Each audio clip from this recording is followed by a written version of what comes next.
ဒါကြောင့်မင်းလူသားတွေကိုကယ်တင်ရမယ် ငါသွားကြင်မှဖြစ်မယ်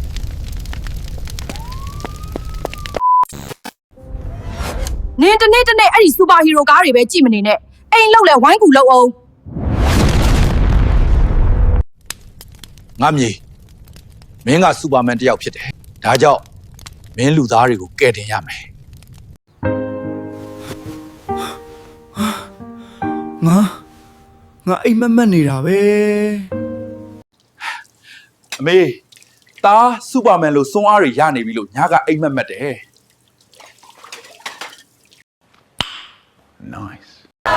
ငါသွားကြင်မှဖြစ်မယ်